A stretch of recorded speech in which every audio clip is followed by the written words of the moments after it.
Vamos dar continuação ao nosso estudo, à nossa série acerca de passagens bíblicas em que o Senhor, de uma forma muito evidente, nos exorta, nos aconselha, dá mandamento dizendo para nós nos lembrarmos. São temas importantes, são assuntos que nos dizem respeito e são importantes não somente por aquilo que eles são em si, mas pelas consequências que advêm de nós termos em consideração a lembrança dessas coisas.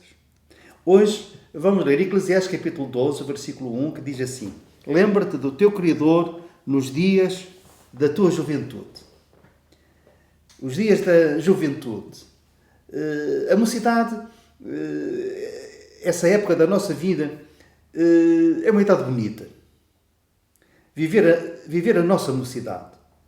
É a idade em que nós elaboramos planos, temos sonhos, está-se no auge da beleza física, da força. É uma idade alegre. A própria Bíblia, no capítulo anterior, diz assim: alegra-te, jovem, na tua juventude, e recreie-se o teu coração nos dias da tua mocidade. Aqui também uma margem dada pelo Senhor para que, na verdade, esta época da nossa vida seja uma época alegre. Alegra-te, jovem, na tua juventude, e recreie-se o teu coração nos dias da tua mocidade. Mas a idade da juventude também é uma idade crítica. Em que sentido? É a idade em que se tomam decisões importantes. É uma idade em que nós semeamos, mas mais tarde a lei inexorável da semeadura e da colheita irá fazer sentir aquilo que nós semeamos, nomeadamente na nossa juventude. Nós vamos colher mais tarde, às vezes na nossa velhice, outras vezes, sem dúvida, na eternidade. Por exemplo, é a idade em que se escolhe quando casar e com quem casar. A profissão, aquilo que se vai fazer durante o resto da vida tantas vezes. E isso com certeza que tem consequências, boas ou más. Por isso é que o nosso versículo de Eclesiastes capítulo 12, versículo 1, diz assim: lembra-te do teu Criador nos dias da tua juventude, antes que venham os maus dias e cheguem os anos dos quais dirás, não tenho neles contentamento.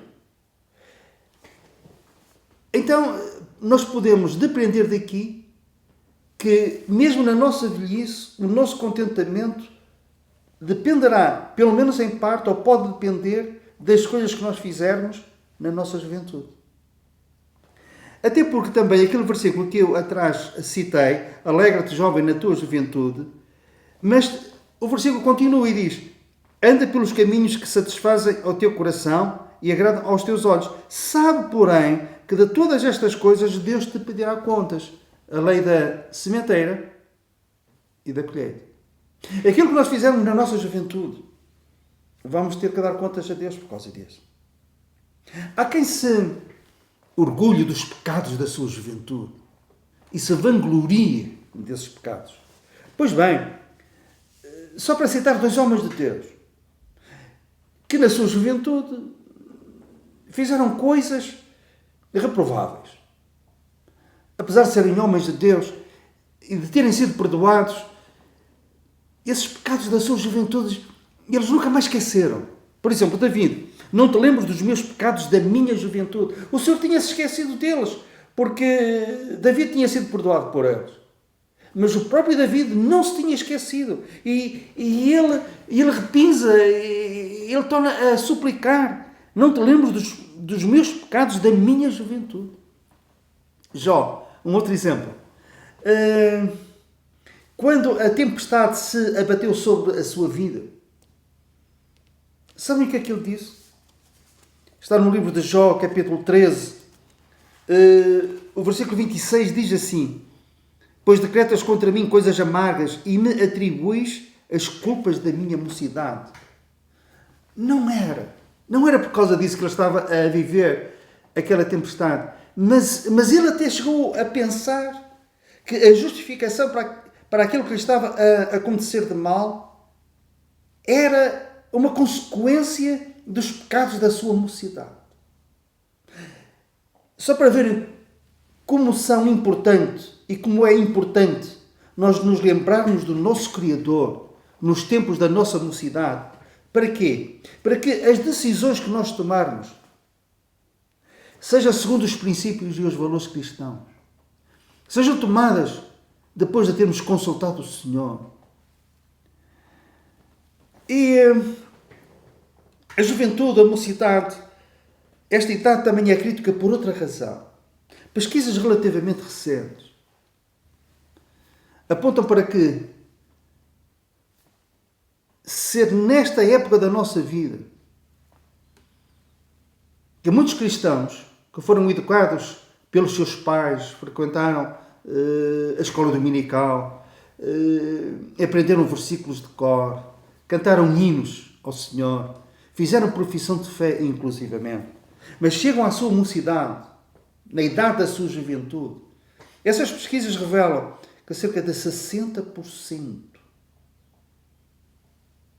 deixam o Senhor ou deixam a igreja. E alguns deixam as duas coisas. E então, nesta idade crítica de fazer escolhas, de tomar decisões, tomam essas decisões por eles próprios, confiando na sua sabedoria própria. Fazem as escolhas que lhes parecem bem. Forçosamente, essas escolhas têm que correr mal? Não, não tem. Devido à graça e à misericórdia de Deus, devido à longanimidade de Deus, muitas coisas que nós fazemos sem consultar o Senhor, sem termos em consideração os seus princípios, mesmo assim o Senhor cuida. Mas o risco, sem dúvida, que é maior quando nós não nos lembramos do nosso Criador nos dias da nossa mocidade. Houve pecados da juventude que eu não cometi. Que eu não cometi quando era jovem, porque na minha mocidade eu já tinha o Senhor e consultava o Senhor. O apóstolo João, e termino, na sua primeira carta, ele escreve aos jovens. E no capítulo 2, versículo 14, ele diz isto: Jovens, eu vos escrevi porque sois fortes, e a palavra de Deus permanece em vós, e tendes vencido o maligno. Que isto aconteça com os nossos jovens, e que o Senhor os abençoe muito. E que não deixem o Senhor na sua juventude.